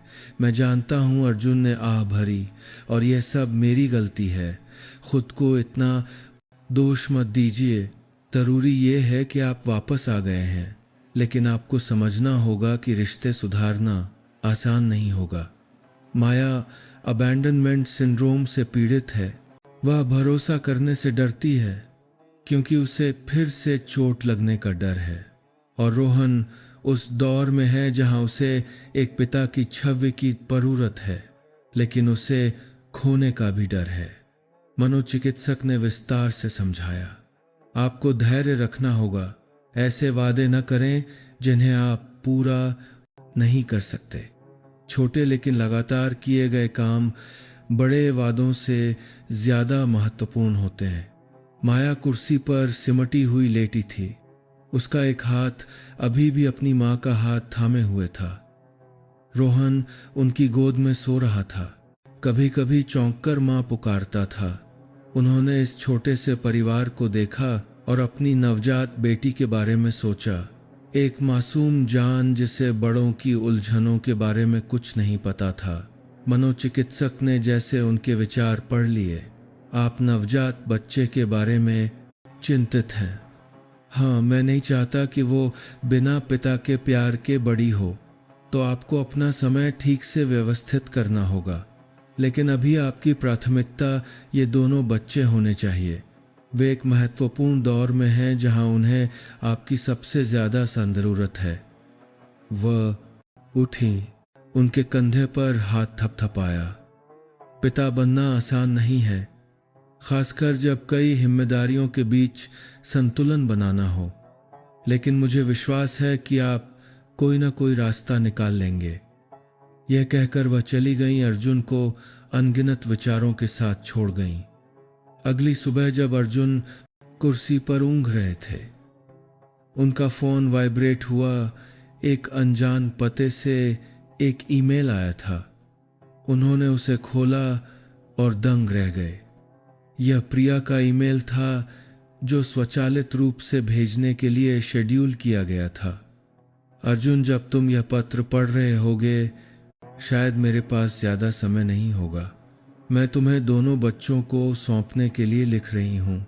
माया बिल्कुल तुम्हारी तरह है महबूत, लेकिन उसे प्यार की जरूरत है। उसे बहुत जल्दी बड़ा होना पड़ा, बहुत ज्यादा बोझ उठाना पड़ा। उसे एक सामान्य बच्ची होने का मौका देना। रोहन अभी छोटा है, उसे सिखाने के लिए एक पिता की जरूरत है। वह तुम्हें बहुत याद करता है। हर रात पूछता है कि पापा कहाँ हैं। मैंने तुम्हें सब कुछ माफ कर दिया। मेरी जगह बच्चों से प्यार करना। मुझे पता है कि तुम अपनी नई पत्नी के साथ मुश्किल में हो, लेकिन प्लीज बच्चों के लिए उन्हें एक मौका दो। उन्हें मेरी तरह दुख मत सहने देना। प्रिया। वह घबराकर बिस्तर की ओर देखने लगे। प्रिया अभी भी वहां लेटी थी, लेकिन जीवन संकेत मॉनिटर जोर जोर से बज रहा था। दिल की धड़कन धीमी हो रही थी। ब्लड प्रेशर तेजी से गिर रहा था। डॉक्टर अंदर भागे और उन्हें बाहर धकेल दिया। माँ, माँ! माया चीखी, घबराहट में जाग गई। उसने अंदर घुसने की कोशिश की, लेकिन एक नर्स ने उसे रोक लिया। मरी को एक्यूट हार्ट फेलियर हुआ है, डिफिब्रिलेटर तैयार करो। डॉक्टर की तत्काल आवाज गूंजी। 300 क्लियर शॉक मशीन की आवाज गूंजी। 1 बार, 2 बार, 3 बार। अर्जुन ने दोनों बच्चों को गले लगा लिया। उनका दिल जैसे रुक गया था। माया उनकी गोद में सिसक रही थी। माँ, मरना मत, मुझे माफ कर दो, मैं अब पापा से गुस्सा नहीं हूं। माँ। रोहन समझ नहीं पा रहा था कि क्या हो रहा है, बस अपनी बहन से लिपट कर रो रहा था। कुछ नहीं होगा माँ को, कुछ नहीं होगा। अर्जुन ने दिलासा दिया, लेकिन उन्हें खुद भी अपनी बातों पर विश्वास नहीं था।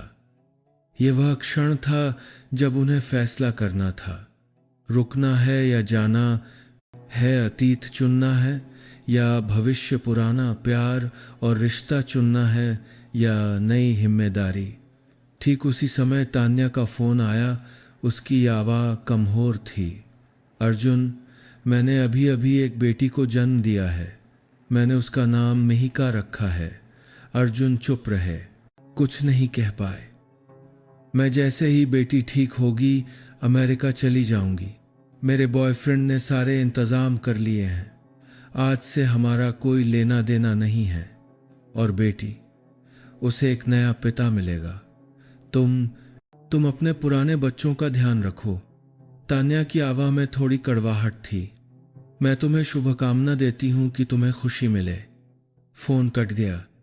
आधे घंटे के तनाव के बाद इमरजेंसी रूम का दरवाजा खुला। एक थके हुए डॉक्टर बाहर निकले। फिलहाल खतरा टल गया है, लेकिन हालत बहुत खराब है शायद। उन्होंने वाक्य पूरा नहीं किया, उनकी आंखों ने सब कुछ कह दिया। उन्हें तुरंत सिंगापुर ले जाना होगा, वहां एक नया इलाज है, एक युवा डॉक्टर ने सुझाव दिया। माउंट एलिजाबेथ में मेरा एक परिचित है, मैं तुरंत संपर्क कर सकता हूं। तुरंत करो।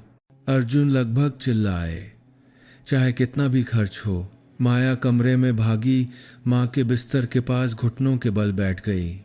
प्रिया ने आंखें खोली, एक कमजोर मुस्कान के साथ कहा, मुझे डर था कि मैं अलविदा नहीं कह पाऊंगी। ऐसा मत कहो माँ, तुम ठीक हो जाओगी। माया सिसकने लगी। माया बेटा, महबूत रहना, भाई का ध्यान रखना और अपने पापा को माफ कर देना। वह एक अच्छे इंसान हैं, बस रास्ता भटक गए थे। मैंने उन्हें माफ कर दिया माँ। मैं अब उनसे गुस्सा नहीं हूं, बस आप ठीक हो जाओ। माया फूट फूट कर रोने लगी। अर्जुन बिस्तर के पास आए, प्रिया का हाथ पकड़ा। मैं अब कहीं नहीं जाऊंगा, मैं यहीं रहकर तुम्हारी और बच्चों की देखभाल करूंगा। मैंने तान्या को तलाक दे दिया है। तुमने यह गलत किया, प्रिया ने फुसफुसाते हुए कहा। वह बच्चा मासूम है, मैं संभाल लूंगा। तुम बस अपने इलाज पर ध्यान दो, कल मैं तुम्हें सिंगापुर ले जाऊंगा, सबसे अच्छे अस्पताल में। अर्जुन, प्रिया ने बीच में ही टोक दिया, मैं अपनी हालत जानती हूं, लेकिन शुक्रिया कि तुम वापस आए। कम से कम बच्चों के पास उनके पिता हैं। ऐसा मत कहो। अर्जुन का गला भर आया। तुम ठीक हो जाओगी, हम साथ मिलकर बच्चों को पालेंगे, पति पत्नी की तरह नहीं बल्कि दोस्त और परिवार की तरह। तुम्हें बच्चों के लिए जीना होगा। प्रिया मुस्कुराई, आंसू उसके गालों पर लुढ़क गए। जानते हो, मैंने बहुत पहले से खुद को तैयार कर लिया था, लेकिन अब तुम्हें बच्चों की परवाह करते देखकर मैं ज्यादा निश्चिंत हूं। मुझसे वादा करो, चाहे कुछ भी हो जाए, तुम उन्हें फिर कभी नहीं छोड़ोगे। मैं कसम खाता हूं। अर्जुन ने अपनी पूर्व पत्नी का हाथ कसकर पकड़ा। मैं अपनी जान की कसम खाता हूं कि मैं अपने बच्चों को फिर कभी नहीं छोड़ूंगा। खिड़की के बाहर मुंबई में बारिश शुरू हो गई थी। मौसम की पहली बारिश अपने साथ ठंडक लाई। पिछले कुछ दिनों की उमस भरी गर्मी को शांत करते हुए छोटे से अस्पताल के कमरे में एक परिवार कई सालों के बिछोह के बाद फिर से एक हो रहा था, ये जाने बिना कि आगे और कितनी चुनौतियां उनका इंतजार कर रही हैं। यह फैसला अर्जुन मेहरा की जिंदगी की सबसे लंबी रात में लिया गया था। तलाक के कागजों पर दस्तखत करने के बाद उनके पास अपनी पूर्व पत्नी को बचाने और बच्चों के साथ अपनी गलतियों को सुधारने के दृढ़ संकल्प के अलावा कुछ नहीं बचा था। अगली सुबह उन्होंने संपत्ति के बंटवारे की प्रक्रिया पूरी करने के लिए अपने निजी वकील को फ़ोन किया। सर, क्या आप वाकई ऐसा करना चाहते हैं? हम 500 करोड़ की संपत्ति की बात कर रहे हैं। वकील ने चिंता जताई। जिस तरह से मैडम तान्या मांग कर रही हैं, आप आधी से ज़्यादा कंपनी, बंगला और शेयर खो देंगे। मुझे पता है, अर्जुन ने बीच में ही कहा। जैसा वह चाहती हैं वैसा ही करो। मुझे बस प्रिया के इलाज और बच्चों के पालन पोषण के लिए पर्याप्त पैसे चाहिए। तान्या के बच्चे को जन्म देने और अर्जुन के तलाक की खबर बिजनेस जगत में तेजी से फैल गई। उनका फोन लगातार बजता रहा। पार्टनर चिंतित थे, दोस्त उत्सुक थे और मीडिया पीछे पड़ी थी। उन्होंने फोन बंद कर दिया, कोई परवाह नहीं की। सिर्फ 24 घंटों के भीतर जिस साम्राज्य को उन्होंने इतनी मेहनत से बनाया था वह ढहने लगा। तान्या ने जल्दी से शेयर ट्रांसफ़र किए और मुश्तरका प्रोजेक्ट्स से अपना सरमाया निकाल लिया। कई पार्टनरों ने यह जानकर मुंह मोड़ लिया कि अब उनके पास पहले जैसी ताकत नहीं रही। अर्जुन, तुम सच में पागल हो गए हो, उनके करीबी दोस्त और बिजनेस पार्टनर रोहित ने फ़ोन पर कहा। एक मरती हुई पूर्व पत्नी के लिए सब कुछ छोड़ दिया। क्या तुमने अपने बच्चों के बारे में सोचा है? जब कुछ नहीं बचेगा तो उन्हें कैसे पालोगे? मेरे पास अभी भी 2 हाथ और एक दिमाग है, अर्जुन ने जवाब दिया। मैंने एक बार दौलत कमाई है, मैं फिर से कमा सकता हूँ, लेकिन परिवार के साथ बिताया गया समय खरीदा नहीं जा सकता। पूर्व पत्नी और पुराने बच्चों का परिवार भी कोई परिवार होता है, रोहित हंसा। चलो, तुम जैसे बेवकूफ़ दोस्त मुझे नहीं चाहिए। अगली सुबह प्रिया को सिंगापुर ले जाने की प्रक्रिया तेजी से शुरू हुई, लेकिन एक समस्या थी। संपत्ति के बंटवारे के बाद अर्जुन के पास बचे हुए पैसे विदेश में विशेष इलाज के खर्च के लिए पर्याप्त नहीं थे। उन्हें अपनी बेंटले, पाटेक फिलिप घड़ी और यहाँ तक कि हीरे की शादी की अंगूठी भी तुरंत बेचनी पड़ी। पापा, आप ये क्या कर रहे हैं? माया ने पूछा जब उसने उन्हें कार बेचने के कागजों पर दस्तखत करते देखा। मुझे तुम्हारी माँ के इलाज के लिए पैसे चाहिए, उन्होंने जवाब दिया। लेकिन यह तो आपकी कार है, आपको यह बहुत पसंद है, रोहन ने मासूमियत से कहा। मुझे तुम लोग ज्यादा पसंद हो, अर्जुन ने अपने बेटे के सिर पर हाथ फेरा। जब विमान ने उड़ान भरी तो प्रिया की हालत अचानक बिगड़ गई। वह हांफने लगी, पसीना ऐसे छूट रहा था जैसे नहा लिया हो। विमान की आपातकालीन लैंडिंग कराओ, अर्जुन पायलट पर चिल्लाए। लेकिन प्रिया ने उनका हाथ पकड़ लिया। नहीं उड़ते रहो, मैं चाहती हूं कि बच्चों को सबसे अच्छा मौका मिले। माँ, आपको बहुत दर्द हो रहा है क्या? माया ने अपनी माँ का पसीना पोंछा, उसके हाथ कांप रहे थे। मैं ठीक हूँ, बस थोड़ी थकान है, प्रिया ने मुस्कुराने की कोशिश की। पूरी उड़ान के दौरान वह दर्द से तड़पती रही, लेकिन जब भी बच्चे देखते वह मुस्कुराने की कोशिश करती। अर्जुन पास बैठे थे, उनका दिल आग की तरह जल रहा था। उन्हें वह उड़ान याद आई जब वे परिवार के साथ ऊटी घूमने गए थे। प्रिया को विमान से डर लगता था। उसने पूरी यात्रा उनका हाथ कसकर पकड़ रखा था। अर्जुन, मुझे डर लग रहा है, उसने उनके कान में फुसफुसाया था। डरो मत, मैं हूं ना, उन्होंने उसे गले लगा लिया था। आज भी वही हाथ था, लेकिन पतला और ठंडा। वही महिला थी, लेकिन धीरे धीरे जिंदगी से दूर जा रही थी। माउंट एलिजाबेथ अस्पताल में एशिया की शीर्ष मेडिकल टीम ने मरीज को भर्ती किया। सिंगापुर के नंबर 1 कैंसर विशेषज्ञ प्रोफेसर लिम ने खुद प्रिया की जांच की। 2 दिनों के परीक्षण और विचार विमर्श के बाद उन्होंने अर्जुन को अपने निजी कमरे में बुलाया। मरीना बे के नहारे वाले आलीशान कमरे में अर्जुन का ध्यान केवल निदान के परिणामों पर था। मैं आपसे झूठ नहीं बोलूँगा, हालत बहुत गंभीर है, कैंसर दिमाग तक फैल चुका है।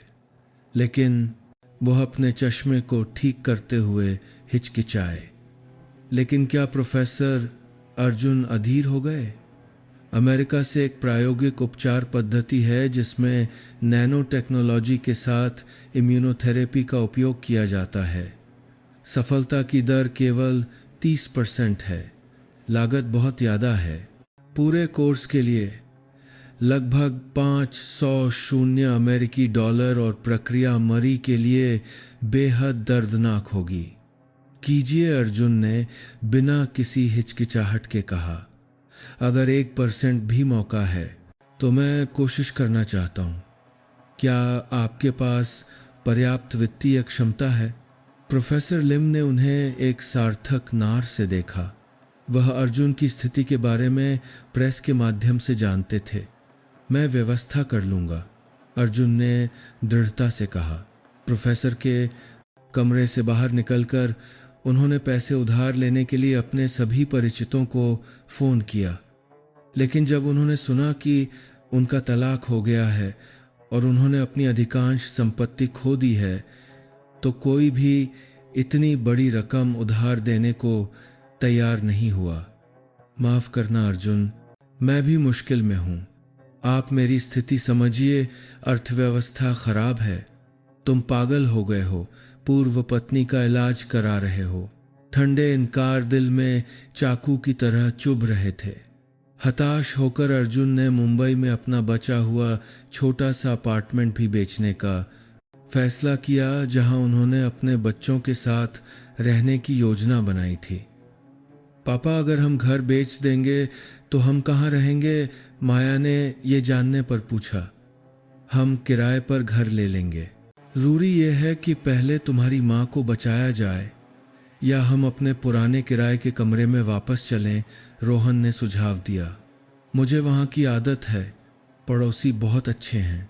अर्जुन ने रुंधे गले से दोनों बच्चों को गले लगाया। नहीं, मैं सब कुछ संभाल लूँगा। तुम क्या ने तुमको लोग चिंता मत करो। इलाज का कोर्स भयानक दर्द के साथ शुरू हुआ। प्रिया को लगातार उल्टियाँ होती थीं। दवा के कारण उसका पूरा शरीर ऐंठ जाता था। बाल गुच्छों में झड़ने लगे थे और त्वचा कागा की तरह पीली पड़ गई थी। अर्जुन, उसने बेहोशी में उनका हाथ पकड़ा। मुझे बहुत दर्द हो रहा है, मुझे मर जाने दो। नहीं, तुम्हें बच्चों के लिए जीना होगा। अर्जुन चिल्लाए, आंसू बहने लगे। उन्होंने खुद को इतना असहाय कभी महसूस नहीं किया था। पैसा, शक्ति, सब कुछ मौत के सामने व्यर्थ था। माया अपनी माँ से एक पल के लिए भी दूर नहीं हुई। हर छोटी बड़ी बात का ध्यान रखती थी।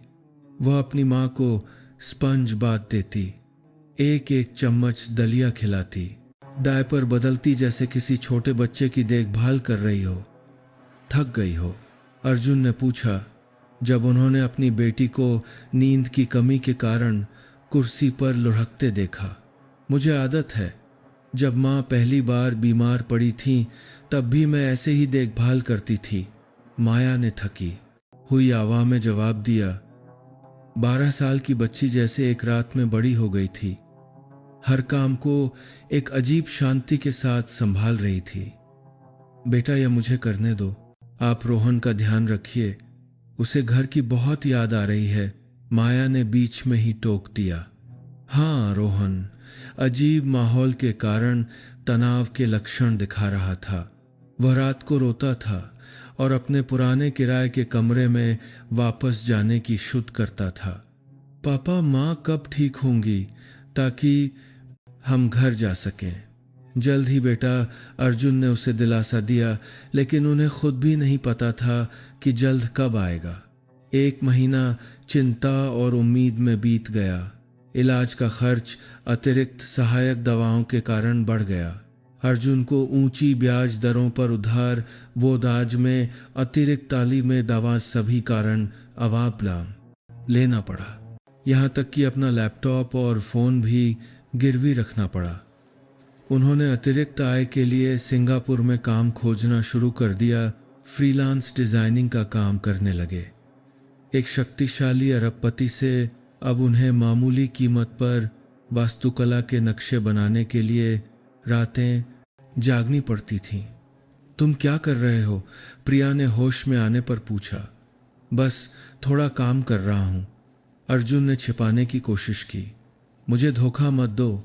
मुझे पता है कि तुम मुश्किल में हो। बस करो। मैं नहीं चाहती कि तुम मेरी वजह से दुख झेलो। ऐसा मत कहो, उन्होंने गुस्से से कहा। मैं ये सब बच्चों के लिए कर रहा हूँ, तुम्हारे लिए नहीं। इसीलिए तुम्हें जीना होगा, ठीक होना होगा। चमत्कारिक रूप से 1 महीने के नरक के बाद प्रिया इलाज पर प्रतिक्रिया देने लगी। उसके फेफड़ों में ट्यूमर 40% तक सिकुड़ गया था। कैंसर कोशिकाओं का फैलना बंद हो गया था। यह एक दुर्लभ मामला है। प्रोफेसर लिम उत्साहित थे। लेकिन जल्दी खुश मत होइए। मरी को कम से कम 6 से 12 महीने लगातार इलाज की ज़रूरत है और पूरी तरह से ठीक होने की संभावना बढ़ाने के लिए बोन मैरो ट्रांसप्लांट सबसे अच्छा रहेगा। Bone marrow transplant. अर्जुन चिंतित हो गए। कितना खर्च आएगा? लगभग $200 और पोस्ट ऑपरेटिव खर्च अलग। विशाल राशि ने अर्जुन को चकरा दिया। वह अपने सभी संसाधन समाप्त कर चुके थे, लेकिन प्रिया को धीरे धीरे ठीक होते देखकर, अपने बच्चों की मुस्कान देखकर, जब वे अपनी माँ को बेहतर महसूस करते देखते, वह जानते थे कि वह रुक नहीं सकते। पापा, क्या मैं पार्ट टाइम काम कर सकती हूँ? माया ने अचानक पूछा। मुझे बर्तन धोना, घर साफ करना आता है। यहाँ शायद भारत से ज़्यादा तनख्वाह मिलती होगी। नहीं, अर्जुन ने गंभीरता से कहा। तुम्हें पढ़ना है, मैं सब कुछ संभाल लूँगा। उन्होंने भारत फ़ोन किया। प्रिया की माँ को भी इलाज के लिए लाने की व्यवस्था की। एक और व्यक्ति का खर्च, लेकिन वह उस बूढ़ी औरत को घर पर अकेला नहीं छोड़ सकते थे। श्रीमती कमला हालांकि आधे शरीर से लकवाग्रस्त थीं, लेकिन मानसिक रूप से सचेत थीं। अपनी बेटी से मिलकर वह फूट फूट कर रोने लगीं। बेटी, तुम कितनी दुबली हो गई हो। मुझे लगा था कि मैं तुम्हें फिर कभी नहीं देख पाऊंगी। उन्होंने कांपते हाथों से प्रिया का हाथ पकड़ा। मत रोइए माँ, मैं अब ठीक हो रही हूँ। प्रिया ने उन्हें दिलासा दिया, हालांकि वह खुद अभी भी कमजोर थीं। नानी। रोहन बिस्तर पर कूदकर अपनी नानी से लिपट गया। मुझे आपकी बहुत याद आई। यहाँ बड़ा टीवी है, एयर कंडीशनर है, बहुत ठंडा है नानी। बच्चे की मासूमियत ने पूरे कमरे को गर्मजोशी से भर दिया। माया बिस्तर के पास घुटनों के बल बैठ गई। मुझे माफ़ कर दीजिए नानी, मैंने आपसे झूठ बोला था कि माँ बीमार है। बहुत अच्छा किया बेटा, नानी का गला भर आया। तुम सच में बड़ी बहन हो, माँ और भाई का ध्यान रखना जानती हो। अर्जुन एक तरफ खड़े थे। इस गर्मजोशी भरे पारिवारिक चित्र में खुद को एक बाहरी व्यक्ति महसूस कर रहे थे। इतने सालों की अनुपस्थिति में उन्होंने कितने महत्वपूर्ण पल खो दिए थे। लेकिन फिर श्रीमती कमला ने उनकी ओर देखा। शुक्रिया बेटा कि तुम वापस आ गए। देर से ही सही, लेकिन कभी ना आने से बेहतर है। मुझे खुशी है कि प्रिया और बच्चों के पास तुम हो। जब प्रिया सिंगापुर में इलाज करा रही थी, अर्जुन को भारत से खबर मिली। उनकी पुरानी कंपनी जो अब तान्या की थी, खराब प्रबंधन के कारण मुश्किल में थी। कई प्रोजेक्ट रुक गए थे। पार्टनर अपना पैसा वापस ले रहे थे। तान्या ने कंपनी को सस्ते में बेच दिया और अपने नए बॉयफ्रेंड के साथ अपनी बेटी को लेकर अमेरिका में बस गई। रोहित ने फोन किया। देखा, सब कुछ खत्म हो गया। अब पछताने से भी कोई फायदा नहीं। मुझे कोई पछतावा नहीं है, अर्जुन ने जवाब दिया। जिंदगी में पहली बार मुझे लग रहा है कि मैं सही मायने में जी रहा हूँ। सही मायने में जी रहा हूँ। तंगी में पूर्व पत्नी के इलाज के लिए कर्ज में डूबे हुए रोहित ने ताना मारा। हाँ, और अपने बच्चों को हंसते हुए देख रहा हूँ। उन्हें पापा कहते सुन रहा हूँ। अपनी गलतियों को सुधार रहा हूँ। तुम्हारे पास अरबों हैं, लेकिन तुम्हारे पास ये चीज़ें नहीं हैं। बैंक से कर्ज की सूचना भेजी गई। अपनी सारी संपत्ति बेचने के बाद भी अर्जुन पर व्यापार के समय का लगभग 10 करोड़ का कर्ज बाकी था। मौजूदा स्थिति में वह इसे नहीं चुका सकते थे। सर, बैंक आप पर मुकदमा करने की धमकी दे रहा है, वकील ने फोन पर बताया। अगर आप हार गए तो आपको जेल हो सकती है। होने दो, अर्जुन ने थके हुए कहा। मेरे पास अब खोने के लिए कुछ नहीं है पापा। माया चिंतित चेहरे के साथ पास खड़ी थी। मैंने फोन पर बात सुनी, क्या आपको जेल जाना पड़ेगा? नहीं बेटा, मैं सब कुछ संभाल लूंगा, उन्होंने उसे आश्वस्त किया। लेकिन माया ने सिर हिलाया। पापा, मुझसे झूठ मत बोलिए। मुझे पता है कि आप माँ के इलाज की वजह से मुश्किल में हैं। शायद अब रुक जाइए पापा। माया, अर्जुन ने गंभीरता से कहा। मैंने कहा था मैं हार नहीं मानूंगा। तुम्हारी माँ ठीक हो रही है। बस बोन मैरो ट्रांसप्लांट की ज़रूरत है और फिर वह पूरी तरह से ठीक हो सकती है। मैं मरना पसंद करूंगा, लेकिन तुम्हारी माँ को। वह भावुक होकर वाक्य पूरा नहीं कर पाए। माया अपने पिता से लिपटकर फूट फूट कर रोने लगी। मुझे माफ़ कर दीजिए पापा। मुझे माफ़ कर दीजिए कि मैंने आपसे नफ़रत की। आप दुनिया के सबसे अच्छे इंसान हैं। मत रो बेटा। अर्जुन ने अपनी बेटी के सिर पर हाथ फेरा। मुझे तुमसे माफ़ी मांगनी चाहिए। पिछले 5 सालों से गायब रहने के लिए प्रोफेसर लिम आपसे मिलना चाहते हैं, एक नर्स ने आकर बताया। अर्जुन का दिल बैठ गया। क्या कोई बुरी खबर थी? लेकिन जब वह कमरे में गए तो प्रोफेसर मुस्कुराए। मेरे पास अच्छी खबर है। आपकी पत्नी इलाज पर बहुत अच्छी प्रतिक्रिया दे रही है। अगर हमें एक उपयुक्त बोन मैरो डोनर मिल जाता है तो उनके ठीक होने की बहुत ज़्यादा संभावना है। मैं दान करूंगा, अर्जुन ने तुरंत कहा। मैं टेस्ट के लिए तैयार हूं। प्रोफेसर ने सिर हिलाया। मुझे अंदाजा था कि आप यही कहेंगे। लेकिन क्या आप जोखिम समझते हैं? बोन मैरो दान करना खतरनाक नहीं है, लेकिन यह कुछ समय के लिए आपके स्वास्थ्य को प्रभावित करेगा। मैं समझता हूं। प्लीज तुरंत टेस्ट करवाइए। 2 दिन बाद टेस्ट के नतीजों से पता चला कि अर्जुन 90% मेल खाते थे, जो 2 गैर रक्त संबंधियों के बीच एक दुर्लभ प्रतिशत था। ये ऊपर वाले का संकेत है, डॉक्टर ने महाक में कहा। ऐसा लगता है कि आप दोनों एक दूसरे के लिए ही बने हैं। अर्जुन उदासी से मुस्कुराए। शायद यह सच था, लेकिन उन्हें यह समझने में बहुत देर हो गई थी। तुम पागल हो, मेरे लिए बोन मैरो दान करोगे? प्रिया यह खबर सुनकर चौंक गई। तुम्हारे लिए नहीं, मेरे बच्चों की माँ के लिए, अर्जुन ने सुधारा। मैं तुम्हारा और बच्चों का बहुत कर्जदार हूँ। ये एकमात्र तरीका है जिससे मैं कुछ हद तक भरपाई कर सकता हूँ। लेकिन अगर तुम्हें कुछ हो गया तो कुछ नहीं होगा। मुझे बच्चों को पालने के लिए जीना है। बोन मैरो ट्रांसप्लांट का इंतज़ार करते हुए परिवार ने कुछ दुर्लभ शांतिपूर्ण दिन बिताए। अर्जुन ने रोहन को पढ़ना और शतरंज खेलना सिखाया। पापा, मैं बड़ा होकर डॉक्टर लिम जैसा डॉक्टर बनना चाहता हूँ, लड़के ने कहा, ताकि मैं माँ जैसे गरीब लोगों का इलाज कर सकूं। बहुत अच्छा सपना है। मैं तुम्हारा समर्थन करूंगा। अर्जुन ने अपने बेटे के सिर पर हाथ फेरा। माया ने भी अपने पिता के साथ खुलना शुरू कर दिया और उन्हें अपने मुश्किल वर्षों के बारे में बताया। मैं आपसे बहुत नफरत करती थी, बच्ची ने कबूल किया। जब भी मैं दोस्तों को उनके पापा के साथ देखती थी, मैं अकेले रोती थी। लेकिन माँ कहती थी कि पापा बुरे इंसान नहीं हैं, बस रास्ता भटक गए हैं। माँ ने आपकी सारी तस्वीरें रखी हुई हैं, कहती थी कि बाद में मुझे दिखाएंगी। तुम्हारी माँ ने मेरी तस्वीरें रखी हैं। अर्जुन हैरान थे।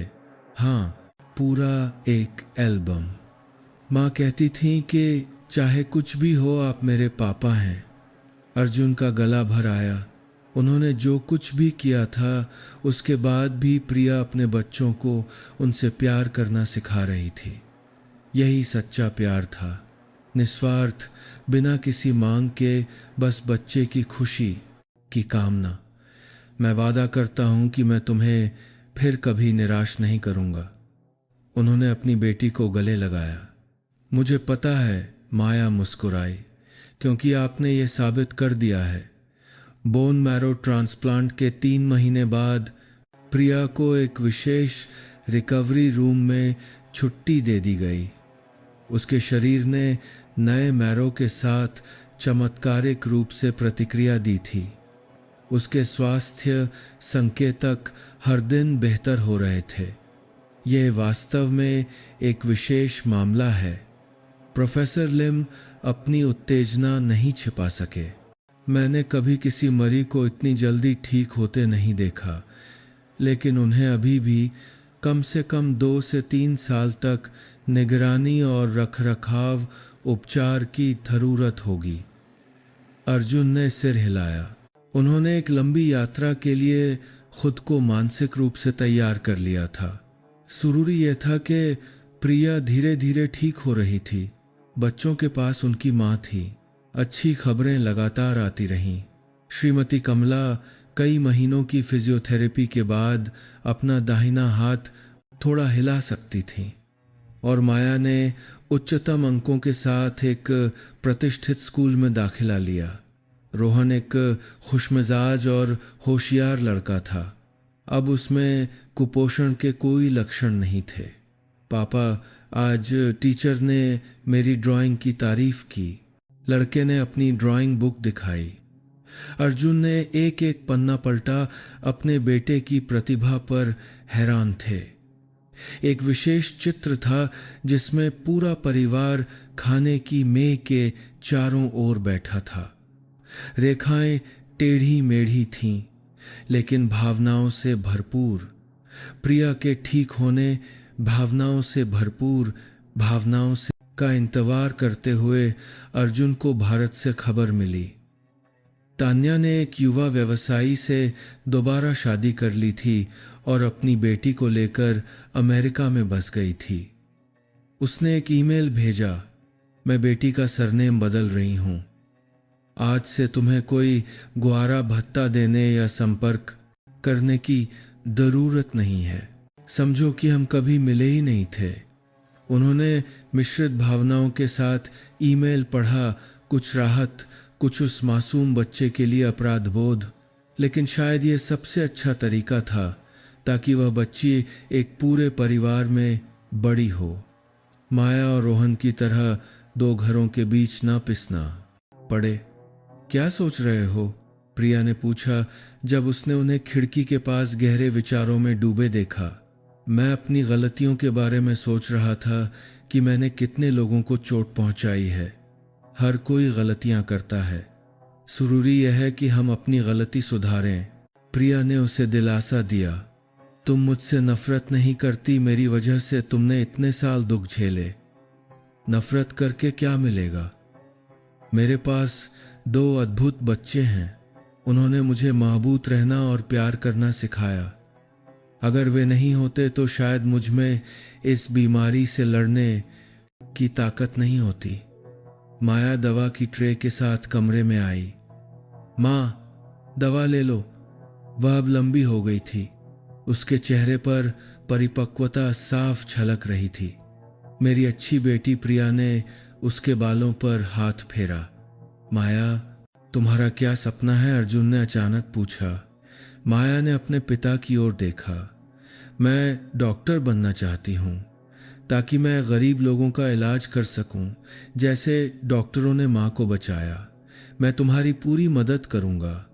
उन्होंने अपनी बेटी का हाथ पकड़ा, लेकिन इसलिए नहीं कि मैं अमीर हूं, बल्कि इसलिए कि मुझे तुम्हारी काबिलियत पर विश्वास है। एक पतझड़ की शाम, जब पूरा परिवार अस्पताल के कमरे में इकट्ठा था, माया ने एक लिफाफा निकाला। मेरे पास सबके लिए एक तोहफा है। अंदर एक ऑलराउंडर स्टूडेंट का सर्टिफिकेट और एक छोटा सा पत्र था। धन्यवाद पापा, मम्मी, धन्यवाद पापा, वापस आने के लिए धन्यवाद, माँ इतनी बहादुर होने के लिए। मैं वादा एक पापा करती हूँ कि मैं हमेशा मेहनत करूँगी और आप लोगों को निराश नहीं करूँगी। मैं आप सबसे प्यार करती हूँ। प्रिया अपने बच्चे को गले लगाकर फूट फूट कर रोने लगी। अर्जुन भी अपने आंसू नहीं रोक पाए। रोहन बिस्तर पर कूद गया। मैं भी सबसे प्यार करता हूँ। मैं भी दीदी की तरह होशियार बनूंगा। जिस दिन प्रिया को अस्थायी रूप से घर जाने की इजाज़त मिली, पूरे परिवार ने मिलकर एक विशेष भोजन तैयार किया। 5 साल से ज़्यादा समय के बाद वे फिर से एक ही मेज़ पर खाना खा रहे थे, जैसे पुराने दिनों में। बिल्कुल पुराने दिनों की तरह, श्रीमती कमला ने भावुक होकर कहा। उनका दाहिना हाथ कांपते हुए चॉपस्टिक पकड़ रहा था, जो महीनों के अभ्यास का परिणाम था। बिल्कुल पुराने दिनों की तरह नहीं। प्रिया अर्जुन को देखकर मुस्कुराई, लेकिन शायद बेहतर ने बातें हुए तब कर कांपते हुए है। प्रिया अर्जुन के साथ दाहिना हाथ कांपते हुए चॉपस्टिक पकड़ रहा था, क्योंकि अब हम एक दूसरे की यादा कद्र करते हैं। भोजन गर्मजोशी भरे माहौल में हुआ। रोहन लगातार स्कूल की कहानियां सुनाता रहा। माया शांत थी, लेकिन जब उसने स्कूल में गरीब बच्चों की मदद के लिए एक चैरिटी प्रोजेक्ट का जिक्र किया, तो उसकी आंखें चमक उठीं। मैं एक स्कॉलरशिप फंड शुरू करना चाहती हूँ, उसने साझा किया, ताकि मेरे जैसे बच्चों को स्कूल जाने का मौका मिले। बहुत बढ़िया विचार है, अर्जुन उत्साहित हुए। मैं इसे स्पॉन्सर करूँगा। हम इसका नाम आशा फंड रखेंगे। ठीक है। खाने के बाद जब बच्चे सो गए, अर्जुन और प्रिया बालकनी में बैठकर सिंगापुर के आसमान को देख रहे थे। क्या तुमने कभी सोचा था कि हम इस दिन तक पहुंचेंगे? प्रिया ने पूछा। कभी नहीं। मैंने सोचा था कि मैंने सब कुछ खो दिया है, लेकिन मैंने नहीं खोया। मैंने पैसे के बजाय परिवार और रिश्तों को चुना और मुझे कोई पछतावा नहीं है, अर्जुन ने पुष्टि की। अपने बच्चों को बड़ा होते देखकर, तुम्हें धीरे धीरे ठीक होते देखकर मुझे पता है कि मैंने सही चुनाव किया। हम फिर से एक नहीं होंगे, प्रिया ने धीरे से कहा। मैं समझता हूँ, अर्जुन ने सिर हिलाया, लेकिन हम अभी भी एक परिवार हैं, बच्चों के लिए और उस रिश्ते के लिए जो कभी खत्म नहीं हो सकता। प्रिया मुस्कुराए। चांद की रोशनी उसके चेहरे पर पड़ रही थी, जो अभी भी पतला था, लेकिन जीवन शक्ति से चमक रहा था।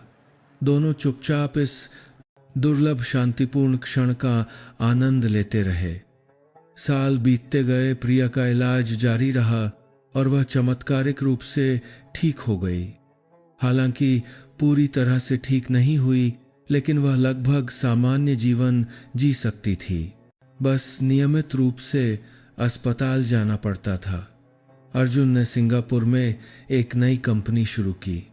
आय पहले जितनी नहीं थी, लेकिन परिवार की देखभाल के लिए पर्याप्त थी। उन्होंने गरीब मेधावी बच्चों की मदद के लिए एक चैरिटी फंड स्थापित करने का अपना वादा भी पूरा किया। माया ने हाई स्कूल से उत्कृष्ट डिग्री के साथ स्नातक किया और एक प्रतिष्ठित मेडिकल स्कूल से पूरी स्कॉलरशिप प्राप्त की। अपने स्नातक समारोह में भाषण में वह, जो अब एक युवती थी, ने कहा, मैं अपनी माँ का धन्यवाद करना चाहती हूँ, जिन्होंने मुझे दृढ़ता सिखाई। धन्यवाद पापा, जिन्होंने मुझे सिखाया कि गलती सुधारने में कभी देर नहीं होती। धन्यवाद मेरे भाई और नानी। परिवार ही मेरी सबसे बड़ी ताकत थी, जिसने मुझे हर मुश्किल से पार पाने में मदद की। पूरा हॉल तालियों से गूंज उठा। परिवार की मार्मिक कहानी सुनकर कई लोगों की आंखों में आंसू आ गए। रोहन एक प्रतिभाशाली लड़का बनकर बड़ा हुआ न केवल अच्छी पेंटिंग करता था, बल्कि पढ़ाई में भी अच्छा था। वह अक्सर कहता, मैं दुनिया का सबसे भाग्यशाली हूँ क्योंकि मेरे पास पापा, मम्मी और दीदी हैं। उसकी मासूमियत हर घाव को भरने वाली दवा की तरह थी। श्रीमती कमला हालांकि बूढ़ी और कमजोर थीं, लेकिन अपने बच्चों और नाती पोतों को एक साथ देखकर हमेशा मुस्कुराती रहती थीं। वह अक्सर कहती थीं, भगवान ने मुझे परिवार को खुश देखने के लिए और समय दिया, मैं बहुत संतुष्ट हूँ। एक सर्दियों की शाम जब पूरा परिवार अलाव के पास बैठा था, अर्जुन ने सुझाव दिया, चलो एक नई पारिवारिक तस्वीर खींचते हैं। सबने उत्साह से सहमति दी। तस्वीर में कोई बनावटीपन या दूरी नहीं थी। प्रिया बीच में बैठी थी, दोनों तरफ उसके बच्चे थे। अर्जुन पीछे खड़े थे, उनका हाथ अपनी पूर्व पत्नी के कंधे पर था, एक पति के रूप में नहीं बल्कि एक दोस्त और पिता के रूप में। श्रीमती कमला व्हील चेयर पर सामने बैठी थीं। उनकी मुस्कान उज्जवल थी। ये एक ऐसे परिवार की तस्वीर थी जो परफेक्ट नहीं था, लेकिन प्यार से भरा था। कई साल बाद जब माया एक कुशल डॉक्टर बन गई और रोहन एक प्रतिभाशाली चित्रकार, वे अभी भी उस मुश्किल समय को याद करते थे। दर्द या नफरत के साथ नहीं, बल्कि कृतज्ञता के साथ, क्योंकि उन्हीं चुनौतियों ने उन्हें महबूत, दयालु बनाया था। और सबसे महत्वपूर्ण बात, इसने उन्हें एक कीमती सबक सिखाया था। परिवार सबसे परफेक्ट जगह नहीं हो सकती, लेकिन यह वह जगह है जहां चाहे कितनी भी मुश्किलें आएं, रिश्तों का धागा इतना मजबूत होता है कि उसे कोई नहीं तोड़ सकता। अर्जुन अक्सर अपनी यात्रा को देखते और खुद से कहते कि उनके पास एक समय सब कुछ था, लेकिन खुशी नहीं थी। अब बहुत कुछ खोने के बाद उन्होंने सबसे कीमती चीज पाई, परिवार और सच्चा प्यार। कुछ गलतियां मिटाई नहीं जा सकती, कुछ घावों को भरने में समय लगता है, लेकिन जब इंसान अपनी गलती को स्वीकार करता है, पछताता है और उसे सुधारने की कोशिश करता है, तो चमत्कार हो सकते हैं, ठीक उसी तरह जैसे एक टूटा हुआ परिवार फिर से एक हो गया। पुराने रूप में नहीं, बल्कि एक नए, गहरे और पहले से कहीं ज़्यादा मजबूत बंधन में। इस कहानी से सबक, जीवन में हम अक्सर प्रसिद्धि और पैसे के भंवर में फंस जाते हैं। ये भूल जाते हैं कि असली खुशी सबसे सरल चीज़ों में निहित है, परिवार। यह दो शब्द सरल लग सकते हैं, लेकिन इनमें प्यार और बलिदान का पूरा आकाश समाया हुआ है। अपने प्रियजनों के मूल्य को समझने के लिए बहुत देर होने का इंतजार न करें। लालच और इच्छाओं को जीवन में वास्तव में महत्वपूर्ण चीज़ों पर हावी न होने दें। याद रखें, कोई भी गलती ऐसी नहीं है जिसे सुधारा नहीं जा सकता। अगर हम सच्चे दिल से पश्चाताप करें और बदलने का प्रयास करें, प्रायश्चित का मार्ग कठिन हो सकता है, लेकिन अंतिम पुरस्कार, प्यार और क्षमा हर बलिदान के लायक होगा। क्योंकि पैसा फिर से कमाया जा सकता है, प्रसिद्धि फिर से बनाई जा सकती है, लेकिन परिवार के साथ बिताया गया समय और रिश्ते एक बार खो जाने पर कभी वापस नहीं आते। दोस्तों, आप सब कहाँ कहाँ से हैं और ये कहानी आपको कैसी लगी, हमें कमेंट करके ज़रूर बताएं। मेरी ईश्वर से यही प्रार्थना है कि आप सब जहां भी रहें हमेशा खुश और सलामत रहें। अगर आपके पास भी कोई ऐसी ही दिलचस्प कहानी है तो उसे हम सबके साथ शेयर करना न भूलें। हम सब आपकी कहानी सुनना चाहेंगे।